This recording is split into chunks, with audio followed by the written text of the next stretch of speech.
नमस्कार मित्रांनो, स्वागत आहे तुमच्या आपल्या आवडत्या यूट्यूब चॅनल सक्सेस स्टडी पॉइंटवर.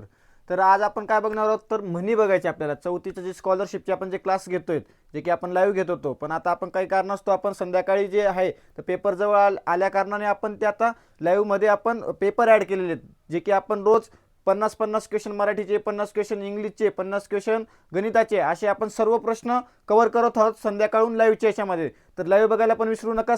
संध्याकाळी 6 वाजता, करेक्ट 6 वाजता आपलं लाईव्ह चालू होतं. तर लाईव्हला सर्वांनी जॉईन व्हायचं, ठीक आहे. जर चॅनल नवीन असाल तर चॅनलला लगेच सबस्क्राईब करा आणि व्हिडिओ शेवटपर्यंत बघा. आवडल्यास नक्की लाईक करा, ठीक आहे. तर आपण आज बघणार आहोत म्हणी आणि त्यावर विचारले जाणारे प्रश्न, ठीक आहे. म्हणी बघा काय असतं. म्हणी म्हणजे अनुभवांची खाणी.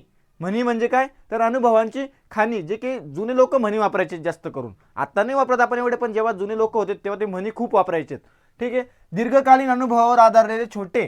दीर्घकालीन म्हणजे काय, खूप काळ उलटून गेलाय, ठीक आहे, मागच्या काळापासून आधारलेले छोटे मर्यादित स्वरूपाचे. म्हणजे छोटंच वाक्य असतं, छोटं वाक्य नाही, स्वरूपाचे अर्थपूर्ण वाक्य म्हणजे म्हण होय. बघा, छोटे पण अर्थपूर्ण, म्हणजे त्याचा अर्थ खूप असा टोमना बसतो किंवा टोचून लागतो आपल्याला त्या म्हणीचा अर्थ, आणि प्रत्येक म्हणीचा वेगवेगळा अर्थ असतो. बघा, ही वाक्य चटकदार म्हणजे काय, तर टोचून लागतात, ठीक आहे. त्याच्यानंतर आटोपशीर व बोधप्रद असतात. आटोपशीर म्हणजे काय, तर लगेच बोलून लगेच मोकळ होतो आपण, ठीक आहे. त्यानंतर म्हणींची रचना यमक असते. काय असते, यमक असते, किंवा अनुप्रासयुक्त असल्यामुळे त्या लक्षात ठेवण्यास सोपे जाते. काय जाते, तर लक्षात ठेवायला सोपे जाते. कोणता तरी मोठा आशय अगदी थोडक्यात. आशय म्हणजे काय, तर अर्थ. कोणता तरी खूप मोठा अर्थ एकदम छोट्या वाक्यात जर सांगायचा असेल तर त्याला आपण म्हणीचा वापर करावा लागतो, ठीक आहे. पण परिणामकारक पद्धतीने सूत्रबद्ध अशा वाक्यात प्रकट करणे म्हणजेच म्हणीचा वापर करणे, बरोबर. काय म्हणी व त्यांचे अर्थ बघून घ्या. आपण पहिले म्हणी बघू, म्हणी कशा विचारल्या जातात, ठीक आहे, आणि त्यांचे अर्थ बघू. त्याच्यानंतर आपण प्रश्न कसे विचारतात हे पण बघू, ठीक आहे.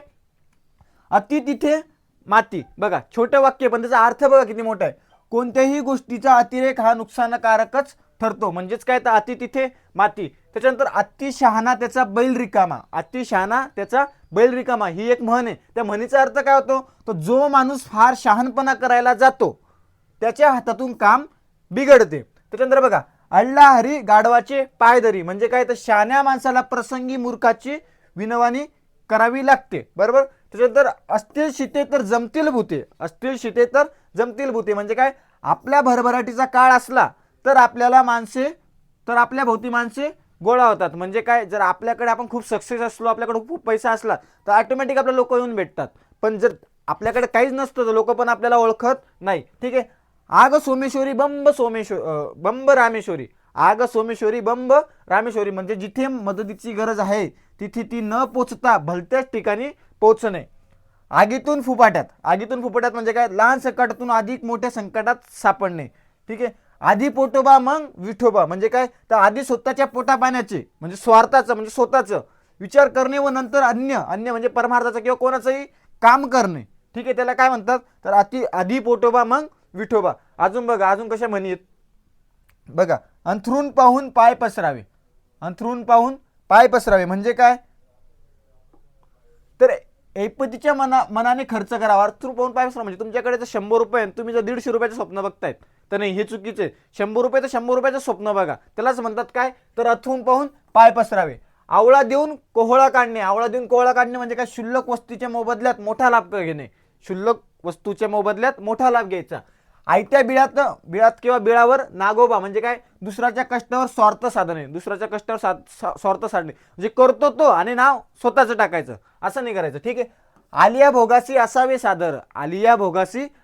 सादर. जे नशिबात असेल तेच भोगायला तयार असावे, ठीक आहे. आपला हात जगन्नाथ म्हणजे काय, आपले काम पार पाडण्यासाठी स्वतःचे कष्ट सोसणे योग्य ठरते, ठीक आहे.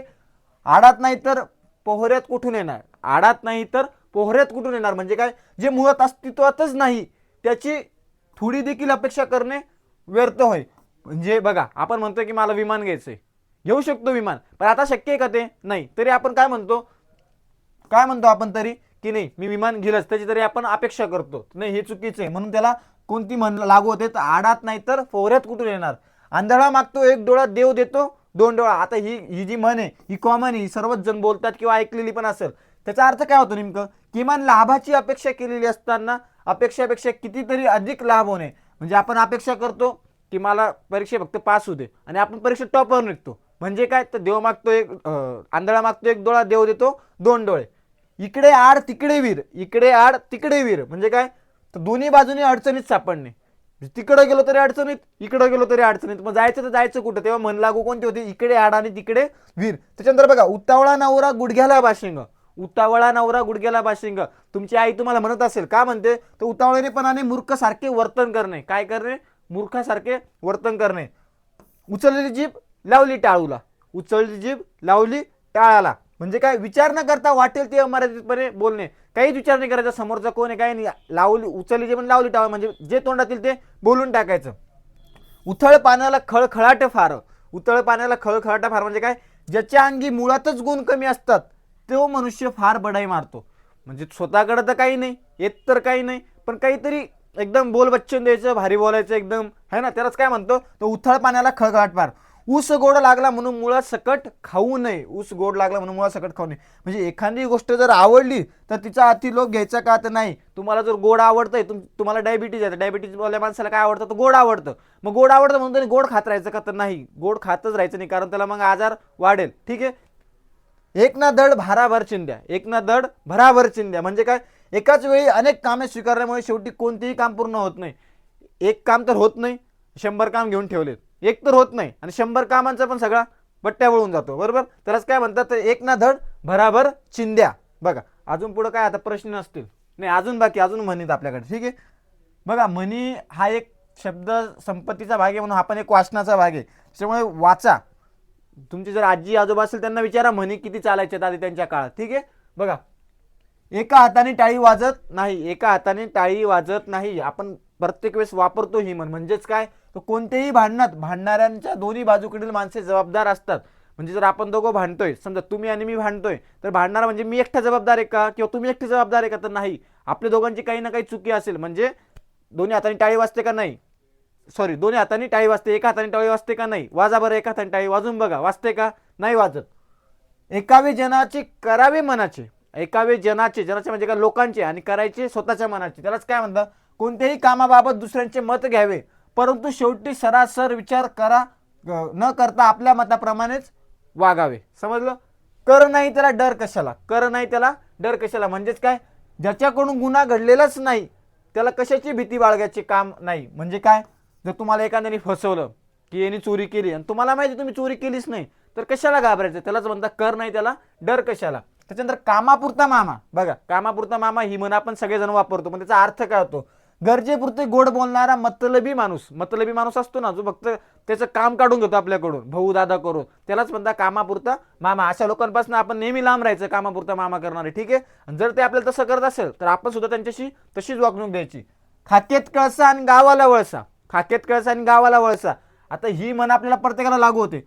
हरवलेली वस्तू जवळपास असल्याचे लक्षात न आपल्याला आल्याने सर्वत्र शोधत राहणे. आता बघा काय काय, आता बघा मी चष्मा लावलेला आहे, तर जर मला काही डिप्रेशनमध्ये राहिलो किंवा काहीतरी उत्साहामध्ये राहिलो तर विसरून जातो, अरे मी चष्मा लावलेला आहे, आणि मी चष्मा इकडे तिकडे शोधत बसतो. चष्मा कुठं असतो? माझ्याच जवळ असतो. किंवा समजा आपण मोबाईल आपल्या खिशातच असतो आणि अख्ख्या घरात शोधत बसतो मोबाईल. त्यालाच काय म्हणतात? खाकेत कळसाने गावाला वळसा. त्याच्यानंतर काना मागून आली आणि तिखट झाली. काना मागून आली आणि तिखट झाली. त्याचा अर्थ काय होतो? ते एखाद्या व्यक्तीपेक्षा दुसरी व्यक्ती वयाने अगर अधिकाराने असूनही दुसऱ्या व्यक्तीने अल्पावधीत त्यांच्यापेक्षा जास्त मनाची जागा काबीज करणे. म्हणजे काय, काना मागून आली आणि तिखट झाली. काळ आला होता पण वेळ आली नव्हती. काळ आला होता पण वेळ आली नव्हती. म्हणजे काय, एखादे घोर संकट येऊनही त्यातून सही सलामत सुटणे. बघा, खूप मोठा ॲक्सिडेंट होतो, एखाद्याचा खूप मोठा ॲक्सिडेंट होतो आणि त्याच्या शर्ट सुद्धा फाटत नाही, गाडी सगळी फुटून तुटून मोकळी होती, पण त्याला धक्का, त्याच्या केसाला सुद्धा धक्का लागत नाही. त्यालाच काय म्हणतात? काळ आला होता पण वेळ होती का? तर नाही, वेळ नव्हती. बरोबर. कावळ्याच्या शापाने गाय मरत नाही. कावळ्याच्या शापाने गाय मरत नाही म्हणजे काय, शुद्र माणसाच्या निंदेने थोरांचे काहीच नुकसान होत नाही. त्याच्या थोरपणात उणेपणा येत नाही. म्हणजे कोणी जर तुम्हाला नाव दिलं आणि तुम्ही जर तुमच्या पद्धतीने चांगले असाल तर कोणी कितीही नाव ठेवलं तरी त्याचा श्राप आपल्याला लागत नाही. कुऱ्हाडीचा दांडा कोताच काळ. कुऱ्हाडीचा दांडा कोताच काळ म्हणजे काय, आपलाच मनुष्य आपल्या नुकसानीला कारणीभूत होणे. आपलेच दात आणि आपली जीभ ही पण एक होते. म्हणजे काय, कसं, जो आपल्या सोबत असतो तोच आपल्यावर काहीतरी संकट आणतो. तोच आपल्याशी काहीतरी घात करतो, त्यालाच काय म्हणतो, नुकसानीला कारणीभूत होणे. कुठे इंद्राचा ऐरावत आणि कुठे श्याम भट्टांची तट्टाणी. कुठे इंद्राचा ऐरावत आणि कुठे श्याम भट्टांची तट्टाणी म्हणजे काय, अतिथोर मनुष्य व सामान्य माणूस यांची बरोबरी होऊ शकत नाही. आपण मोठ्या लोकांची बराबरी करू शकतो का नाही, जसं की छत्रपती शिवाजी महाराजांची आपण बराबरी करू शकतो का नाही, डॉक्टर बाबासाहेब आंबेडकरची बराबरी करू शकतो का नाही, महात्मा ज्योतिबा फुलेंची आपण बराबरी करू शकतो का, तर नाही करू शकत. ठीक आहे.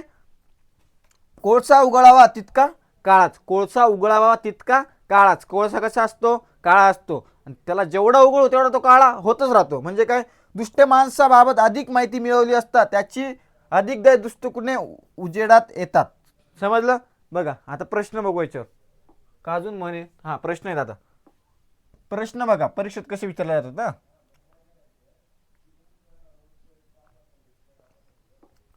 पुढील म्हणीसाठी योग्य अर्थ निवडून त्याच्या पर्याय क्रमांकाचे वर्तुळ रंगवा. बघा म्हण दिलेली आणि आपल्याला बरोबर पर्याय ओळखायचा, त्याचा अर्थ ओळखायचा. बरोबर. शहाण्याला शब्दाचा मार म्हणजे काय, शहाण्याला शब्दाचा मार.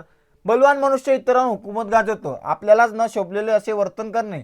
समज असणाऱ्याला थोडीशी समज पुरेशी पडते. दुसऱ्याच्या जीवावर स्वतः उदाहरण दाखवणे. बघा समज असणाऱ्याला थोडीशी समज पुरेशीच पडते म्हणजे काय, शहाण्याला शब्दाचा मार म्हणजे जो शहाणा असतो त्याला फक्त बोलण्याची गरज असते, त्याला काही समजून सांगण्याची किंवा मारून ठोकून बोलण्याची गरज असते का नाही. त्याला दोन शब्द सांगितले तो समजून जातो, अरे हा नाही हा हे सांगायचा प्रयत्न करतोय. बलवान मनुष्य इतरांना हुकूमत गाजवतो याचा अर्थ काय सांगा बरं. ज्याची लाठी त्याची म्हैस. ज्याची लाठी त्याची म्हैस. ज्याची लाठी त्याची म्हैस म्हणजे काय, ज्याची लाठी त्याची म्हैस म्हणजे काय, बलवान मनुष्य इतरांवर हुकूमत गाजवतो. त्याच्यानंतर बघा आपल्याला न शोभले असे वर्तन करणे. आपल्याला न शोभणे असे वर्तन करणे म्हणजे काय, तर उथळ पाण्याला खळखळाट फार. उथळ पाण्याला खळखळाट फार.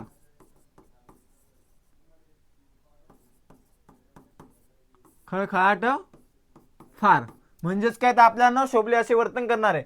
दुसऱ्यांच्या जीवावर स्वतःचे उदारपणा दाखवणे म्हणजे काय सांगा बरं, करा बरं कमेंट, सांगा बरं काय येईल, करा विचार जरा. दुसऱ्याच्या जीवावर स्वतः उदारपणे दाखवणे म्हणजे काय, दुसऱ्याच्या खिशातून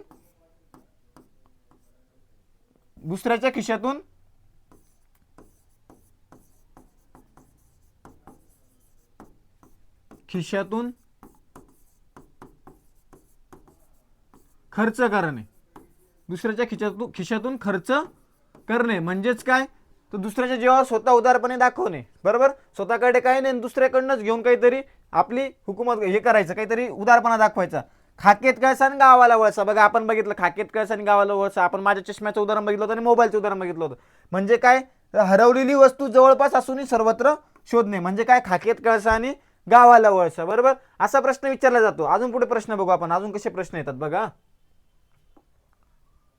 पुढे दिलेल्या अर्थावरून योग्य म्हण ओळखावं, तिच्या पर्याय क्रमांकाची वर्तुळ रंगवा. सेम असेच प्रश्न विचारले जातात ना परीक्षेमध्ये. विचारण्याचं स्वरूप हेच असतं, फक्त विषय काय होतो, फक्त म्हण बदलते अर्थ बदलतात. ठीक आहे. मग तो आपल्या वाचनावर येते की आपण किती म्हणी वाचतो. ठीक आहे. त्याच्यावरनं की म्हण आल्यावर आपल्याला ती किती लवकर आपल्याला समजते किंवा किती आपण ती वाचलेली असली तर आपल्याला लगेच त्याचं उत्तर येतं, त्याचा अर्थ आपल्याला समजतो. बघा अर्थावरून योग्य म्हण ओळखा. आता इथं अर्थ दिलेला आहे आणि आपल्याला म्हण ओळखायची. आधी काय होतं, म्हण होती ना त्याच्यावरनं अर्थ ओळखायचा होता. आता इथं अर्थ आहे त्याच्यावरनं म्हण ओळखायची. उपचाराशिवाय दोष निवारण होणे म्हणजे काय, तर बैल गेला आणि झोपा गेला, सुंटी वाजून खोकला गेला. हे बा सुंटी वाजून खोकला गेला म्हणजे काय, तर उपचाराशिवाय दोष बरा होणे. सुंटी वाजून म्हणजे काय, बिना औषध घ्यायचाच खोकला गेला म्हणजे काय, तर उपचाराशिवाय दोषचे निवारण होणे. खूप मोठा आजार होता आणि काहीच आपण उपचार केला नाही तरी ते क्लिअर झालं म्हणजे काय, तर सुंटी वाजून खोकला गेला. त्याच्यानंतर बघा पुष्कळ लोक जे बोलतात तेच योग्य मानावे म्हणजे काय, तर चोरावर मोर, पुढच्याचा ठेच, मागचा शाना, ऐकावे जनाचे करावे मनाचे, पाच्यामुखी परमेश्वर म्हणजे काय, तर पुष्कळ लोक जे बोलतात तेच ऐकायचं, तेच योग्य मानावे. ठीक आहे. इथं बोलणारे काही बोलतात पण जे पुष्कळ लोक बोलतात, जे हुशार असतात, जे समजदार असतात, ज्यांना जास्त अनुभव असतो म्हणजेच काय, तर पंचमुखी परमेश्वर. त्याच्यानंतर बघा आपलाच मनुष्य आपल्या नुकसानीतील कारणीभूत होणे म्हणजे काय, तर गरजवंताला अक्कल नसते. कोळसा उगळावा तितका काळाच, कुऱ्हाडीचा दांडा कोतास काळ, कुऱ्हाडीचा दांडा कोतास काळ आपण मागच बघितलं जेव्हा आपण म्हणी बघितल्यात तेव्हा. म्हणजेच काय तर आपलाच मनुष्य आपल्यालाच नुकसानीचा कारणीभूत ठरतो. बरोबर. विचार न करता वाटेल ते अमर्यादितपणे बोलणे म्हणजेच काय तर उचलली जीभ आणि लावली टाळूला. म्हणजेच काय वाटेल ते बोलायचं. समोरचा कोण आहे, किती मोठा आहे, किती लहान आहे, मानपान देण्यासारखा आहे का कसं आहे काहीच नाही बघायचं. उचलली जीभ आणि लावली टाळाला. म्हणजेच काय तर ऑप्शन नंबर आपलं एक. ऑप्शन नंबर एक उचलली जीभ आणि लावली टाळाला. बरोबर. बघा अजून कसे प्रश्न आहेत.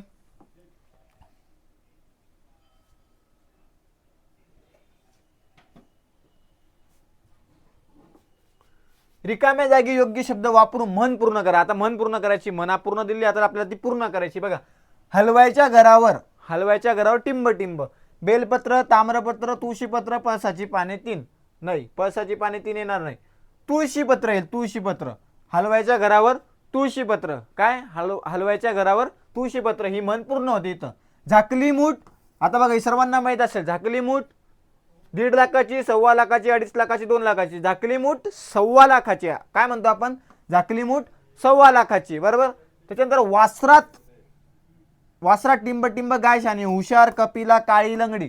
काय म्हणतो आपण वासरात लंगडी गाय शानी. म्हणजे ऑप्शन नंबर 4 वासरात लंगडी गाय शानी.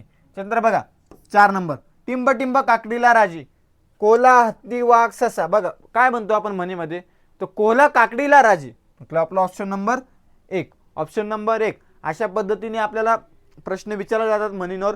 म्हणीचा तुम्ही सराव करा. बघा यूट्यूबला बघा, त्याच्यानंतर पुस्तकांमध्ये बघा, पुस्तकं वाचा. जेवढ्या म्हणी तुम्हाला वाचता येईल तेवढा रोज वाचण्याचा प्रयत्न करा. कारण आता पेपर जवळ राहिलेत, पाठ करून चालणार नाही. फक्त आता तुम्ही वाचन करा आणि सगळ्यात महत्त्वाचं म्हणजे पेपर सोडवा. आता जे मागच्या वर्षीचे पेपर आहेत ते सोडवा.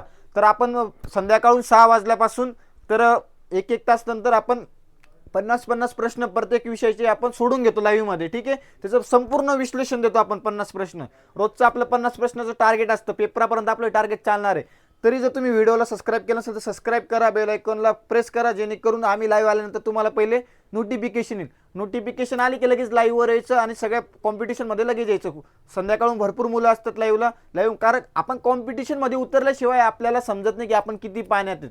त्याच्यामुळे सांगतो की तुम्ही नक्की संध्याकाळून 6 वाजता जॉईन व्हा. आणि आपला डिस्क्रिप्शन बॉक्समध्ये आपली जी तुम्ही समजा स्कॉलरशिपची तयारी करत असाल तर स्कॉलरशिपची पण लिंक दिलेली आपण ग्रुपची.